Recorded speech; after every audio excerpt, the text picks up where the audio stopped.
It's easy to make assumptions, and I'd like to think that my observations mean something. I talk to a great many young people between the ages of 13 to 24, and I hear concerns and fears that they're afraid or unable to share with their families. I asked the group to honestly answer the question of how prepared they felt that they were to becoming adults at the age of 18, to be solo, to be responsible for themselves. While a few felt okay, most responses received were generally in agreement that at 18, these teenagers did not feel prepared. And for those in high school, marked by an asterisk, they did not feel ready to become adults upon their graduation in the next 4 months to a year. The consensus was that they were not given the proper tools to be self-sufficient adults and members of society. Some felt spurned by their educators, feeling like units for profit and less like valued human beings. Standardized tests being a major culprit. Many did not feel valued as people and workers. Many lacked good communication skills, something their high school should have been teaching them, as well as their parents. They felt a great deal of anxiety, depression, and fear about their future choices. And so, in voicing their concerns to adults that they were supposed to trust as guides and supporters. A majority of those that answered, and only a few of those are shared here due to a lack of space, had negative things to say about their preparedness and their self-worth. Many also felt that their own physical and mental health was of no importance, because no one had ever given value to their overall physical and mental health concerns. Some were even denied the validation that they even had a standard level of mental health. This is not just something seen for this one question at this one time. This is something I have observed in many young people over the last few years. Some have moved on to their mid-20s now and are still feeling unprepared and unsure of their own personal identities and self-worth.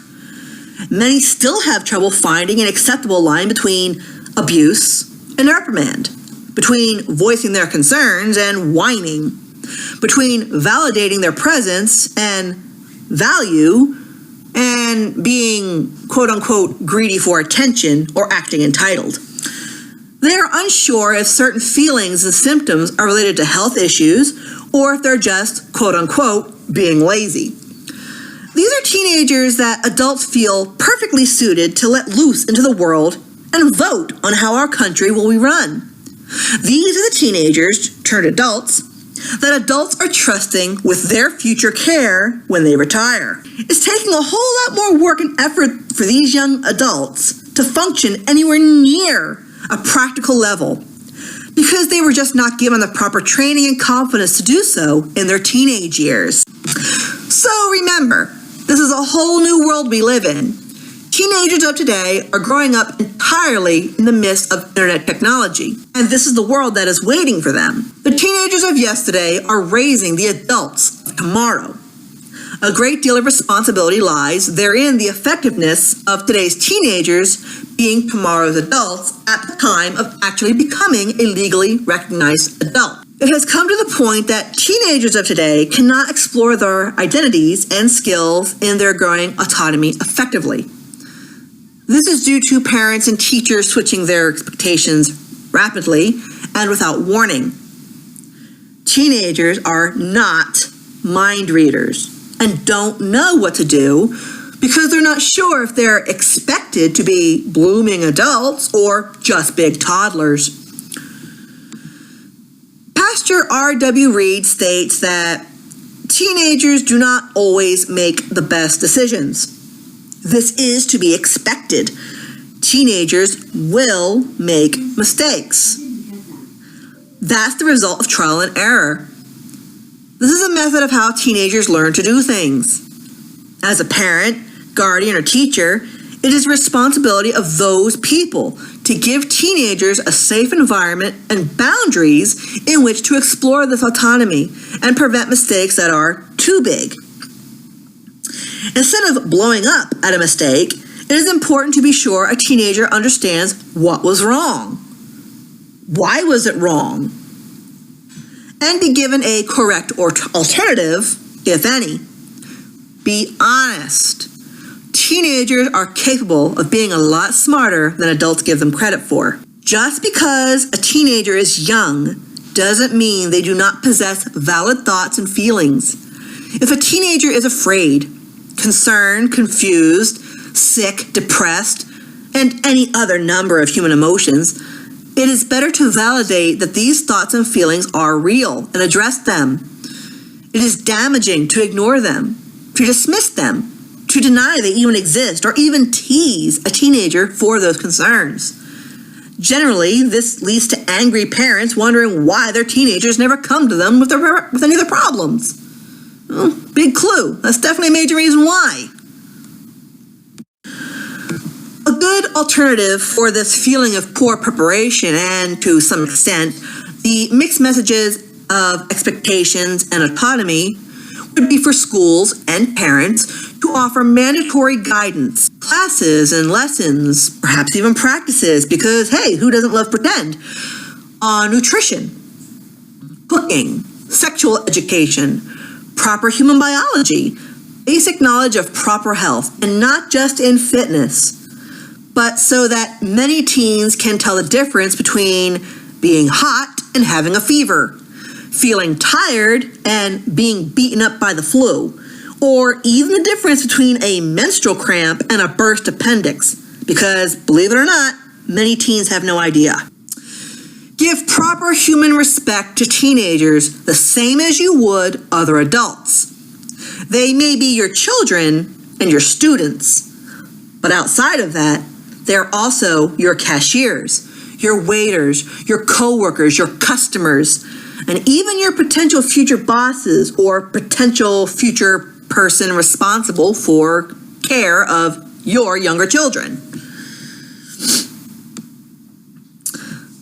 Allow mandatory, but a plethora, of trade skills and other vocational options for male and female students alike with equal opportunity. So these teens can learn how to fix a car, build a mailbox, sew a pair of pants, cook a healthy meal, properly hold a baby, live on a budget, balance a checkbook, pay taxes, learn how to handle and get a loan or mortgage and other such things, etc. If a student is bringing their own lunch and or making their own paychecks, they should ultimately be allowed to choose their own diet. The nutrition classes may very well help a student learn what to properly eat for their own health, because everyone's different. They may learn healthy balance options, vegetarian and vegan options for those with allergies, and some may still choose junk. That's just how they are. As adults, that's just how we are. We're adults and we can eat chocolate cake for breakfast if we please, even though we know that eggs and toast is probably healthier. Why? Because we're adults and that's our choice. Likewise for teenagers who bring their lunch or earn their own money.